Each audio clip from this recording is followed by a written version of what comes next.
Hey YouTube, this video is going to be more of a personal one, and it's basically going to be on, if you are an alcoholic, this is where you can end up. So basically it's going to be story time. Every time I make any type of video, it's coming from a special place that either I've been through it, I know somebody that been through it, I've seen it. So really, a lot of my videos that I give is more of a testimony, in a sense to where I hope that my testimony or a testimony of a family, friend, or relative can help you to learn from it, to either where it can inspire you, it can help you understand that you're not the only one going through this out here, and that everything will be okay. So remember in the last video where I had my bestie in it and we was talking about the military benefits, and I was telling y'all how my child's father had passed away, and about the benefits. So I just want to show y'all pretty much where a alcoholic can end up at, if you don't try to get help. The crazy thing about being a drug addict or an alcoholic is don't be oblivious to the signs, especially family. Like if you got a family member and you're not too sure, like, dang, is he getting high? It's signs. And a lot of the signs can be difference in personality. Like they used to be just a spunky, outgoing person, and now it's like they doing some weird stuff that, or maybe they doing risky behavior, like maybe prostitution, or they ready to fight all the time, or maybe they want to burn your car down for no reason at all. They just want to fight, or they want to do karate moves on you. You're like, but I didn't do anything to you. Why are you ready to kick my head off? Because he's probably getting high, and you definitely can tell the signs of a drunk. I mean, there is no mistaking that just from their stance alone. You go from, like me, I'm sober, I have a sober stance, but when you get drunk, you just be like you can just, not unless somebody is really good with how they can conceal their drunkenness, but for the most part, a person can do a whole 360 once they go from sober to drunk. And a lot of times it's like a personality. It turns into a personality disorder depending on how bad it is. Like you can have somebody that's this person 1 minute, but once they hit drunk, oh, that's a total nother somebody. That ain't the person that you know. A lot of things that they end up doing, even with drug addicts, a lot of things they end up doing, that wasn't them. That was that demon that came out once they crossed into being under the influence of something. So let's give salutes, guys, because this cemetery is a military cemetery, and everybody that's buried here has served. They either lost their life. Sorry, it was an ant. They either lost their life, from serving while in there, or maybe they lost their life out of there. And in my child's father's circumstance, he got murdered. And that's because he was somewhere where he shouldn't have been because he'd been drinking. So come on, guys, let me show you. Let's show you around. This is Maryland's military graveyard, or should I say proper word for it. It can be graveyard cemetery, but this is pretty much, it's beautiful, ain't it? Because some cemeteries, especially like if you go to the cemetery in the hood, it's nowhere near clean as this. You're not gonna go to a cemetery and see it clean. That's one thing I can say about the military. They're very organized, very structured, very clean with anything that involves their name, and they give respect for the most part. So if you're fortunate, to have been a veteran, this is where you coming, free of charge. This don't cost the military vet anything. This is where you rest your head, whether you died while in combat or service, or you just was out as a veteran and you finally passed away. So it's beautiful. I haven't been out here to see him in a while, so now I have to try to find where his grave is you know, sometimes you gotta, you know, go and check on your loved ones at the grave sites, because especially graveyards that you know don't keep up with, you know, the tomb, because you want to make sure that your loved one tomb is respectably upkept. Because we had something called Woodlawn Cemetery, and I don't know what happened, because that used to be a nice cemetery, but now, man, that cemetery is so bad. Like, some people put pictures on their people's tombstone, and last time I went out there, because I was trying to look for my stepmother out there, and people pictures was all fell off. People flowers was knocked over, and I'm like, wow, only if people knew how their loved ones tombstones is being kept, I don't think they'd be happy about that. That's why you should go check from time to time and see how the upkeep is, because it was so bad I couldn't even find my stepmother's grave site. I couldn't find it. And you know, when you dealing with the loss of somebody, that already hurts, and you trying to go and find them and you can't find them, so that furthermore brought hurt, because like I wanted to really, you know, see her grave. But I'm gonna try to see if I can, because you can look up the grave, but I think they're having a service, so I don't even think that. Matter of fact, let me see if I can. I have not been here for a while, so I'm not sure which building you go into. I know that's the building where they have the concession, like they'll have the service. So I don't know if I can.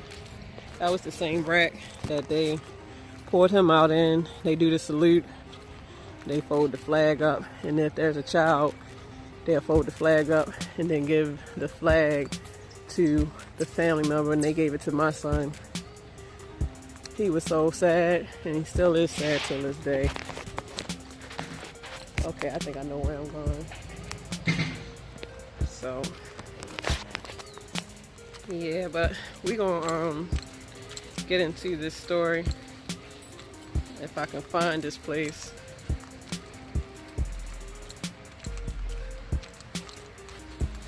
Okay, I think it's right here. Excuse me, sir. I'm trying to find out where my you know, where my baby father's buried at. Go in the front door of that building, go in the lobby and ring the bell. Okay. All right, so we are going the right way. Yeah, but you get the got little monuments. Yeah, but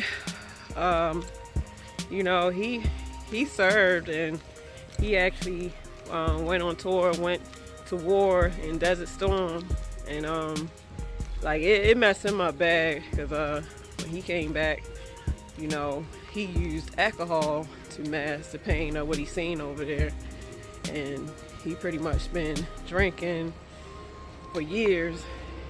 But wait a minute, let me find this out and I'll get back to you. Okay. So this is where you gotta go to find out like where your person is located at. Basically,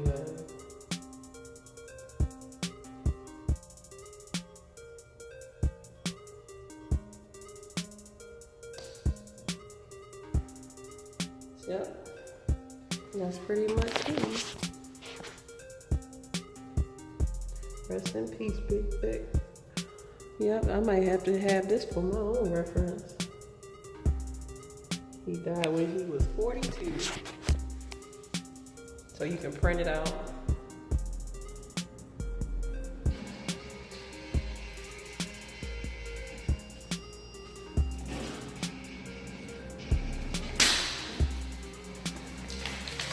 You know what too? You know what I like about this machine? Like, say you had to, as a family spouse, and you wanted to get information about, you know, like what rank was your loved one, like just information on them. Like this paper right here, let me see. This paper right here kind of spells it out. So it say what rank he was, that he was a veteran. It has the date of death, his birth date. Like, it has everything you would need to try to file, you know, get the process going. So it's not so shabby. I think I'm gonna go the other way because I don't want to be disrespectful entering through obviously a sad moment of somebody losing their loved one. But a lot of times, guys, when, you know, a lot of times, you know, I hear a lot of people say, well, this is supposed to be a trucking channel, you know, why don't you just keep it on trucking? Well, first of all, no, because the title that, you know how you, when you go to somebody's YouTube page, you can go about the person's YouTube, and it clearly has the title of the YouTube channel, and underneath there's a description, and I clearly put about trucking and life lessons. So I'm not just trying to draw in just the trucking community. I'm trying to draw in a community, period, from all backgrounds, from all walks of life. I don't care who you are, as long as you have a good spirit, a good heart, you welcomed on my channel. That's why I do the videos that I do, is because I want to touch somebody, and I'm pretty sure you guys can see it, but I'm in a healing process myself from a lot of things that I went through in life, and I would like for people to heal with me, you know, because they got this one movement called Me Too, and Me Too is like, it's more geared towards people that been I guess molested or raped or something like that. And I don't think that Me Too can be just for rape victims or molestation victims. I think Me Too can be for anything you've been in life.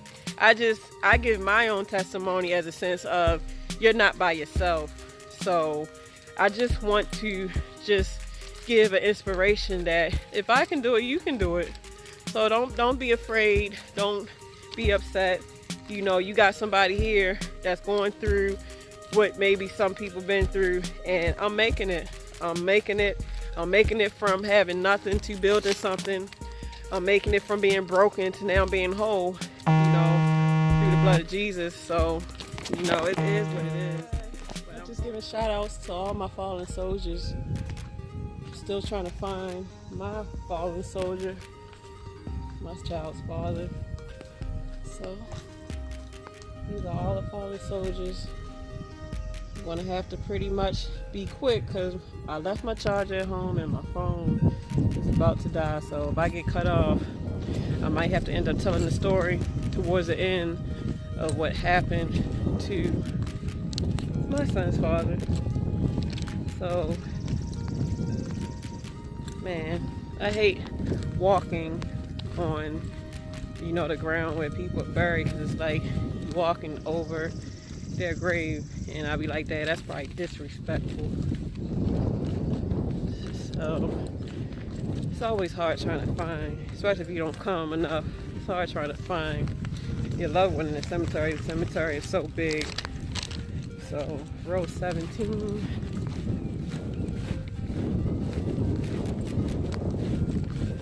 All the fallen soldiers. Okay, so I'm close.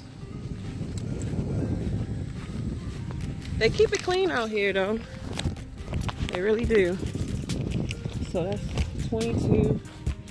We need 18. Alright, so getting close.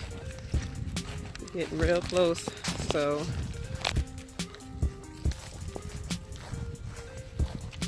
it's beautiful though, even though it's a place of sadness. Really, you're supposed to celebrate your loved ones going, because they're not suffering anymore. So it's us, that the ones that made it to heaven, that they should be mourning. Look like he was just put here. Yep, but trying to find him. Looks like I'm gonna have to cross over. So let's try to see where we can get. So row 17, site 5. Man, this is so hard. Well, while we walking, let's walk and talk. Like I said, I met my son's father you know, he used to drive, you know, for Salvation Army, because Salvation Army helps people that's, you know, has addictions. And he was actually in the rehab program, and he was doing good. And he actually had got, you know, he had got to where he got up with the wrong people that made him relapse, and he relapsed back to drinking, and he started drinking for a couple years. And you know, it was years before his final demise. And the thing about him, when he would get drunk, he would want to fight. And I believe that he got in a fight with like 5 young kids, and the ages ranged from 16 to 22. And I think he said something crazy to him, to where I think it was the 22-year-old had punched him, and when he punched him, he fell back and he hit his head on the concrete ground. So while he fell here in Baltimore, they believe in banking you. Like, when I say bank, meaning like they ain't gonna fight you head on. Them and they boys or they girls, they all gonna attack you all at once. That's a punk move, but that's what they do here. So he was 42, and like the 22-year-old had thrown the first punch, was caused him to fall back and hit his head. When he hit his head, he went unconscious, and it didn't stop there. While he was down, they actually found a stick, and the stick had nails in it. So they found the stick, and they started pulverizing his body with it, but they was mainly hitting him in the head with it. It was bad enough he fell and hit his head, and they further made sure, I guess they was trying to kill him, further made sure that, you know, it actually took by hitting him in the head with a wooden pole that had nails in it. So somebody called the police. This happened all at a BP gas station. Nobody stepped in and tried to help him or anything. And they called the police. Police came. He was unconscious at arrival. I think he even died on arrival. But they was able to resuscitate him. And I don't think he wore his dog tags like he probably should have. But they didn't know that he was a veteran, so they took him to a regular hospital, which was like Sinai alright, but they don't really, should have took him to Johns Hopkins. He probably would have had a winning chance, but he had really bad swelling and bleeding on the brain. So, you know, they did surgery. You know, he was in there for like a week, because when I got the news, like, we wasn't together. When I got the news, I was living in North Carolina by then, and I was at work. I was working at a warehouse then. Man, I almost passed out when I found out that happened. Man, you feel so terrible when you get all sudden news of somebody, especially somebody close to you, that passed. And at the time, he had my son, you know, our kids. And the last thing my son remember him saying is, "All right, son, I'll be right back," because, you know, he had a girlfriend at the time, so his girl was watching, you know, our kids. And he like, "All right, son, I'll be back. You know, you be good until I get back." And that's all that my son remembered till this day. And, you know, till this day, you know, I'm kind of about to get teary-eyed, because, you know, this is a sensitive topic, but my son was messed up from it. And the sad thing is, hold up. The sad thing is they never caught them young kids. They caught one that was involved in like kicking them and stuff, but they didn't catch the one that threw the first blow that made him fall. So until this day, I don't think they caught him, because, you know, most of the time there's so many murders that go on here in Maryland, and you know, they don't care. They'll probably try to find the perpetrators for a little bit, but after a while the case turns into a cold case file, to where if the loved ones is not pushing the issue, they don't care. And by me being in another state, in North Carolina, it was kind of hard for me to push the issue. So, and I believe in ghosts too, because, you know, after that happened, like, I actually seen them. You know, I don't know if it was like a spirit or not, but like when I, you know, of course I had to go back home from Baltimore, and, you know, when I would get off from work and I would pull up to my house, you know, I had seen like this body figure walking out my house, and it wasn't, when I, like, you know, I looked at it and seen it, and I ain't paid nothing to it, so I looked down and looked back up, and the figure was gone. I said, what the? Okay. And then there was another time where me and my kids, we were sitting in our living room, and you know, at the time it was just me and my kids. You know, I was a single parent, so it was just me and my kids, and we used to always watch movies and stuff, you know, downstairs. And I had them all down there with me, and upstairs all you hear is just boom, boom, and you just hear it. And then there was a couple times where when I was in my bedroom, we'd be watching TV, me and my kids, and before you know it, the TV will like turn off. So I cut it back on, and then it'll cut right back off, or sometimes it'll cut on from off. And I'm like, I really think that he didn't want to go, but I really think he was tired of living. But the only reason that was really holding him here was our kids. So yeah, he got killed senselessly. And I mean, he was a drunk to where he would want to get into it with you, but it wasn't nothing where he put his hands on you. His main thing was just he talked too much, and he could talk to the point to where you would want to put your hands on him, but for the most part, it shouldn't have went to the point to where they killed him like that. But you know, it's a learning lesson, guys. So if you are going through something, whether you a military vet or you going through something in life that is really messing with you the way you feel like you have to turn to the bottle, please seek help. Seek help. You can do it. I've been through so much in my life, and I've never once picked up drugs. I've never smoked a cigarette. I never did no cocaine. I never did none of that crap, and I barely drink. Like, I got some beer sitting at home that's been sitting for like 5 months. I don't drink at all. I deal with my problems head on, because that's the only way you're going to heal from anything.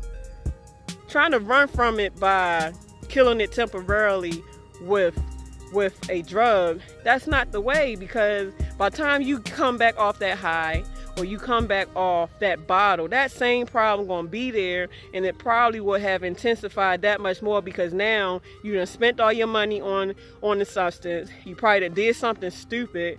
So seek help. Seek help, whether you get counseling, seek help whether you get support from your family, seek help to learn about your situation. Like me, I've got counselings before, or I've dealt with it just by learning. Like, I read a lot about the mind. I read a lot about situations. I read a lot about issues. And by me understanding the reason why some things are, that helped me to feel a lot better in my life about the reason why things are, because now I'm educated on it. I'm not stuck in the dark. And a lot of times people go to these substances is because they're stuck in the dark. So let me spend time with my child's father. Rest in peace, Victor. You know, you're not forgotten. I haven't forgotten you. And he never really had no family either. I think me and his son was pretty much the most family he had, and his girl. He had his mother, but his mother had passed away from cancer prior to him getting killed. So his sister died too, so pretty much his whole family is gone. His sister, him, his mother, and his father just passed away too. So it's like my son, as far as that side of the family, he ain't got nobody, so all my son got pretty much is me. So I have to be the strong one to uphold everything. So rest in peace, Victor. You never been forgotten. Thanks for serving. So time is of the essence. Gotta make better time of it and show my respects. So deuces.